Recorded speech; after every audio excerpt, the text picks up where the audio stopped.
8 मार्च 2014 रात 12:41 मलेशिया की राजधानी कुआलालंपुर से मलेशिया एयरलाइंस की फ्लाइट MH370 ने बीजिंग के लिए उड़ान भरी। प्लेन में 227 पैसेंजर और 12 क्रू मेंबर्स यानी कुल मिलाकर 239 लोग सवार थे। लेकिन टेक ऑफ के महज 40 मिनट बाद ये प्लेन दुनिया के सबसे बड़े रहस्यों में बदल गया और अब 12 साल बाद 239 पैसेंजर्स के साथ गायब हुए MH370 विमान की गुत्थी सुलझ सकती है। 31 दिसंबर 2025 से दुनिया का सबसे महंगा सर्च ऑपरेशन फिर शुरू हुआ है।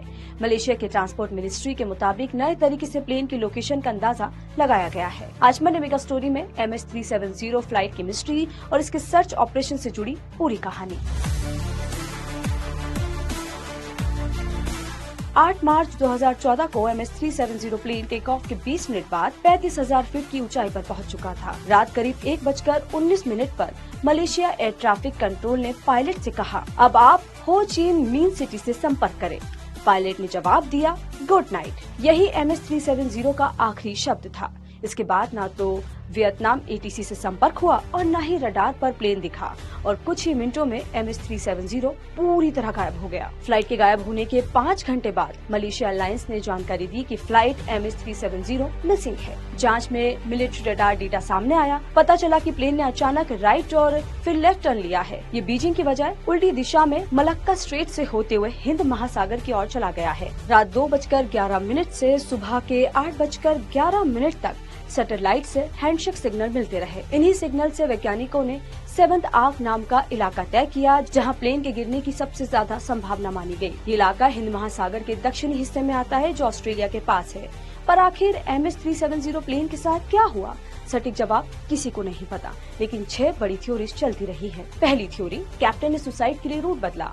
पहली और सबसे विवादित थ्योरी कहती है कि प्लेन के कैप्टन जहारी अहमद शाह ने जानबूझकर रूट बदला। कम्युनिकेशन सिस्टम बंद किए, केबिन का प्रेशर घटाया गया, जिससे सभी बेहोश हो गए। कैप्टन ने ऑक्सीजन मास्क पहनकर प्लेन को हिंद महासागर तक उड़ाया और क्रैश कर दिया। हालांकि बाद में इस थ्योरी पर आधिकारिक एजेंसियां पीछे हट गयी। दूसरी थ्योरी, 2 ईरानियों ने प्लेन हाईजैक किया।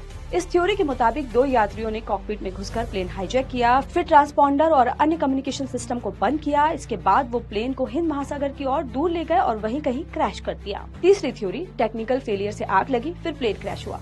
इस थ्योरी के अनुसार तकनीकी खराबी और धुएं से सभी बेहोश हो गए। प्लेन ऑटो पायलट मोड पर उड़ता रहा, फ्यूल खत्म होने पर हिंद महासागर में क्रैश हो गया। इस थ्योरी को ना तो नकारा गया और ना ही सच माना गया, क्योंकि सैटेलाइट डेटा के हिसाब से रूट बदलना और टेक्निकल फेलियर मैच नहीं करता। वहीं कुछ अन्य थ्योरीज के मुताबिक, जैसे हाइपोक्सिया थ्योरी के मुताबिक ऊंचाई पर प्रेशर गिरने से ऑक्सीजन कम हुआ, सभी बेहोश हो गए। प्लेन ऑटो पायलट मोड पर उड़ता रहा, लेकिन MH370 का रूट बदलना इस थ्योरी को कमजोर करता है। पांचवी थ्योरी कहती है कि इसे अमेरिका ने मार गिराया। दावा है कि डियागो गार्सिया के अमेरिकी बेस ने MH370 को मिसाइल से मार गिराया, लेकिन ना मिसाइल के सबूत मिले, ना मलबे की स्थिति इस कहानी से मेल खाती है। और छठी थ्योरी कहती है कि एलियंस ने इसे हाईजैक किया है। सोशल मीडिया पर एलियंस द्वारा किडनैप का दावा हुआ है, लेकिन satellite, handshake data, fuel track और मिले मलबे ने इस थ्योरी को पूरी तरह खारिज कर दिया है। प्लेन के गायब होने के बाद सबसे महंगा सर्च ऑपरेशन भी चलाया गया। मलेशिया, चीन, सिंगापुर, वियतनाम, फिलीपींस और अमेरिका भी इस काम में जुट गए।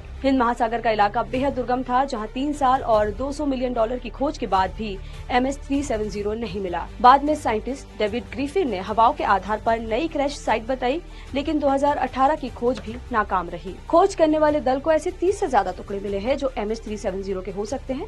इसमें से सिर्फ 3 टुकड़ों को ही कंफर्म किया जा सका है कि वो गायब हुई फ्लाइट के थे। फ्लाइट गायब होने के करीब 12 साल बाद 31 दिसंबर 2025 को फिर से इसकी खोज अब शुरू हुई है। अमेरिकी कंपनी ओशियन इन्फिनिटी ने शर्त रखी है कि प्लेन मिला तो वो $70 मिलियन यानी 630 करोड़ रुपए की फीस लेंगे।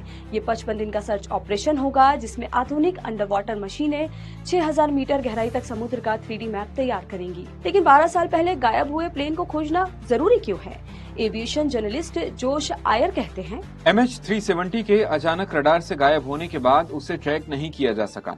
इससे ट्रैकिंग सिस्टम की बहुत बड़ी खामी पता चली और हर 15 मिनट में एयरक्राफ्ट पोजीशन की जानकारी देने का नियम बना। इसके अलावा MH370 में सवार 239 लोगों के परिवार को आज तक नहीं पता चला कि आखिर उनके अपनों के साथ क्या हुआ।